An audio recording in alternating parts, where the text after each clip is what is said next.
Hi everyone, my name's Nashwan, and this talk is going to be about whether we need pre-storm surveyed bathymetry to carry out operational forecasting by evaluating representative and synthetic bathymetry alternatives.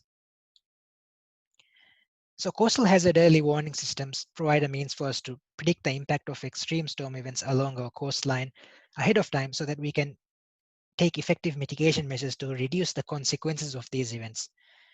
These systems generally incorporate the use of a coastal numerical model within the workflow to simulate the nearshore morphodynamics and predict the coastal change that's associated with the impeding storm.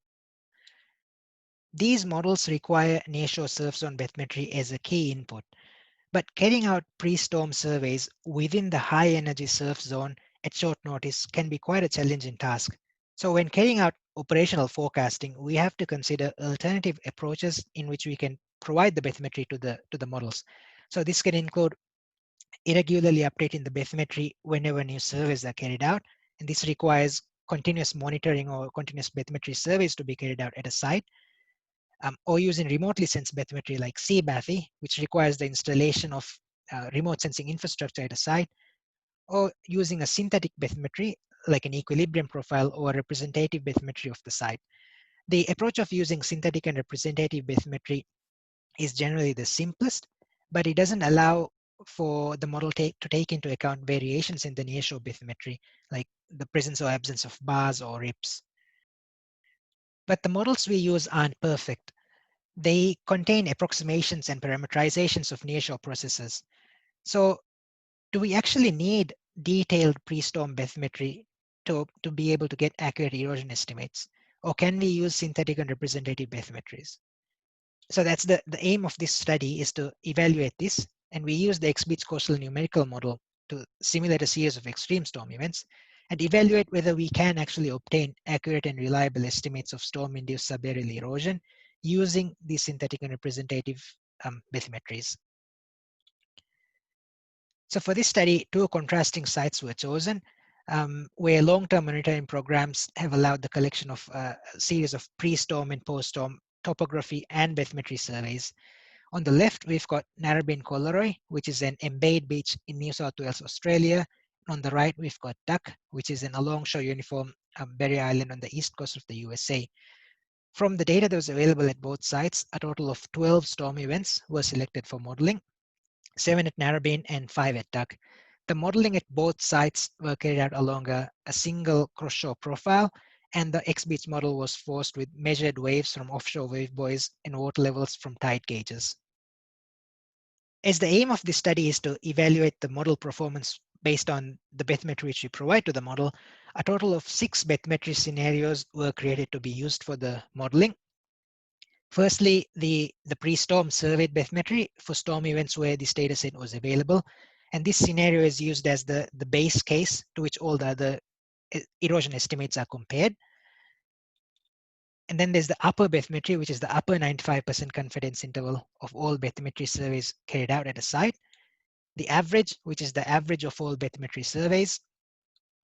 The lower, which is the lower 95% confidence interval of all bathy surveys at a site. And an equilibrium type profile defined by Dean using this equation here, where the water depth at a given distance x from the shoreline is given as a function of a constant and a scale factor a. The scale factor a can be calculated by knowing the location of an offshore contour. So in this case, I've chosen the 5-meter contour. So the equilibrium profile passes through the shoreline in the minus 5-meter contour. I'll refer to this as Dean 5. A second equilibrium type profile was also created, and in this case, the scale factor was calculated based on the 10-meter contour. So the profile passes through the 0-meter contour and the minus 10-meter contour, and I'll refer to that as Dean 10. And the reason that these two contours were chosen is because even in the site where there's no data available, the location of these two contours might be known. The storm events which were selected in this study were modeled using each of the bathymetry scenarios which I just described. So initially, XBeach is calibrated with a given bathymetry scenario, and the same bathymetry that's used for the calibration is used to model the storm event. So as an example, if we take a single storm event, We initially carry out a rigorous calibration process using the pre-storm surveyed bathymetry, and we get a set of XBeach optimal parameter values, which are unique to having used that pre-storm surveyed bathy in the calibration process. We then model storm event 1 using the measured waves and measured water levels using the pre-storm surveyed bathy as the input, and we get an erosion estimate.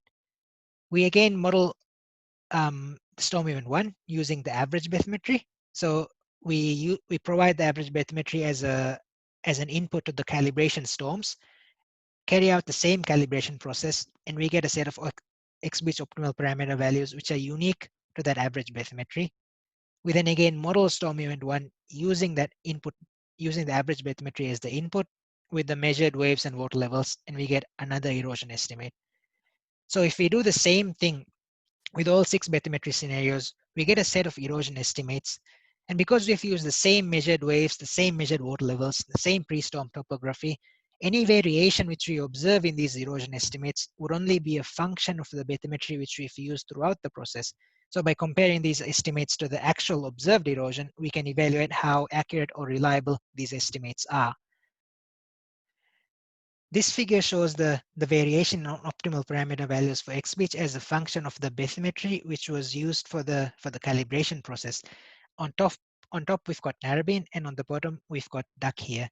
So the 4 parameters which are used for the optimization at each site were determined by carrying out an initial general sensitivity analysis to identify which of the XBeach parameters had the greatest influence on model output, and also to minimize the parameter space which needed to be used for the calibration, which is given by this shaded gray area here. What we notice is that at both sites, the parameters which have the greatest influence on model output, which are mainly the FACO parameters, which define the asymmetry and the skewness of the waves, they changed based on the bathymetry which is provided in the calibration. So the model is accounting for differences within the bathymetry scenarios. And so this leads to changes in the erosion estimates which we obtain when we use these different bathymetry scenarios. This figure shows the subaerial erosion at narrabeen on top and on duck on the bottom here. On the x-axis we've got the measured subaerial erosion, and on the y-axis we've got the model subaerial erosion, which in this case is the model output when we use the pre-storm surveyed bathy.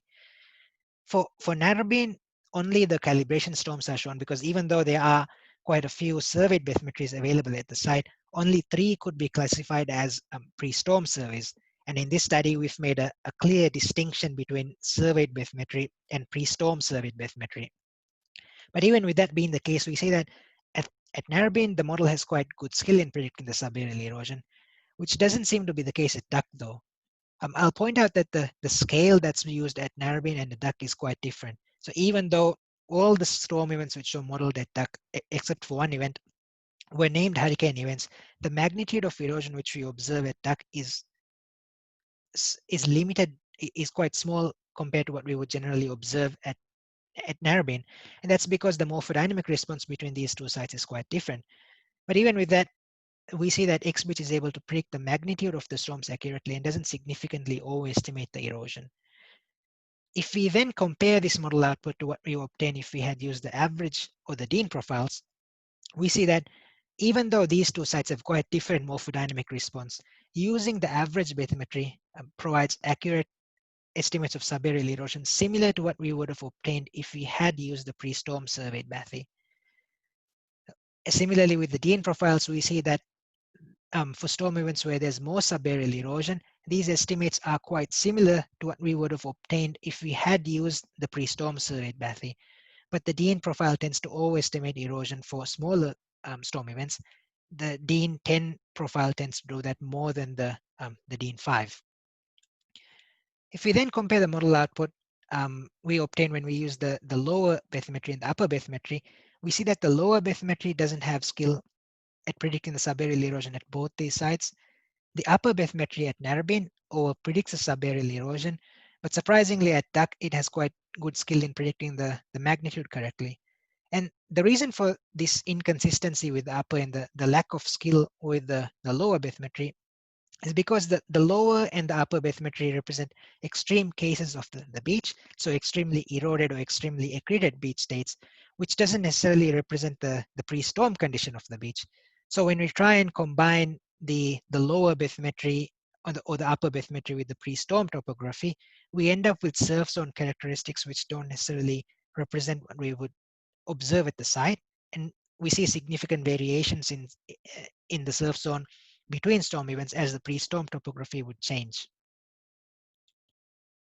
So with this study, we aim to evaluate whether we could obtain reliable estimates of subaerial erosion using synthetic and representative bathymetries. We've been able to show that as long as the XBeach model is properly calibrated, then we can obtain reliable estimates which are similar to what we would have obtained if we had used the pre-storm surveyed bathymetry. But we were also able to identify that using a prior surveyed bathymetry, which isn't necessarily a pre-storm surveyed bathy, may result in unreliable erosion predictions because we don't have an idea of where this bathymetry lies within the envelope of variability which we expect at a site. So we could end up with either a lower bathymetry or an upper bathymetry which has minimal skill in predicting the subaerial erosion. What this means for erosion forecasting is that we don't necessarily need to carry out pre-storm surveyed bathymetries at a site.